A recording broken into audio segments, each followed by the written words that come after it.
اور جب تم نے کہا کہ موسیٰ ہم سے ایک ہی کھانے پر صبر نہیں ہو سکتا تو اپنے پروردگار سے دعا کیجئے کہ ترکاری اور ککڑی اور گیہوں اور مسور اور پیاز وغیرہ جو نباتات زمین سے اگتی ہیں ہمارے لیے پیدا کر دے۔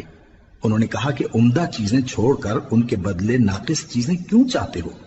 اگر یہی چیزیں مطلوب ہیں تو کسی شہر میں جا اترو، وہاں جو مانگتے ہو مل جائے گا۔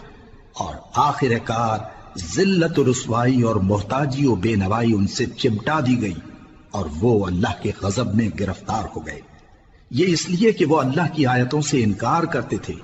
اور اس کے نبیوں کو ناحق قتل کر دیتے تھے، یعنی اس لیے کہ نافرمانی کیے جاتے اور حد سے بڑھے جاتے تھے۔ جو لوگ مسلمان ہیں یا یہودی یا عیسائی یا ستارہ پرست، یعنی کوئی شخص کسی قوم و مذہب کا ہو،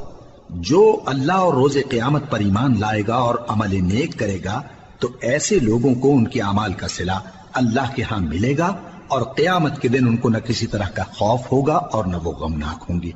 اور جب ہم نے تم سے عہد کر لیا اور کوہ طور کو تم پر اٹھا کھڑا کیا اور حکم دیا کہ جو کتاب ہم نے تم کو دی ہے اس کو زور سے پکڑے رہو اور جو اس میں لکھا ہے اسے یاد رکھو تاکہ عذاب سے محفوظ رہو، پھر تم اس کے بعد عہد سے پھر گئے، سو اگر تم پر اللہ کا فضل اور اس کی مہربانی نہ ہوتی تو تم خسارے میں پڑ گئے ہوتے۔ اور تم ان لوگوں کو خوب جانتے ہو جو تم میں سے ہفتے کے دن مچھلی کا شکار کرنے میں حد سے تجاوز کر گئے تھے، تو ہم نے ان سے کہا کہ ذلیل و خوار بندر ہو جاؤ، اور اس قصے کو اس وقت کے لوگوں کے لیے اور جو ان کے بعد آنے والے تھے عبرت اور پرہیزگاروں کے لیے نصیحت بنا دیا۔ اور جب موسیٰ نے اپنی قوم کے لوگوں سے کہا کہ اللہ تم کو حکم دیتا ہے کہ ایک بیل ذبح کرو، وہ بولے کیا تم ہم سے ہنسی کرتے ہو؟ موسیٰ نے کہا کہ میں اللہ کی پناہ مانگتا ہوں کہ نادان بنوں۔ انہوں نے کہا کہ اپنے پروردگار سے التجا کیجئے کہ وہ ہمیں یہ بتائے کہ وہ بیل کس طرح کا ہو۔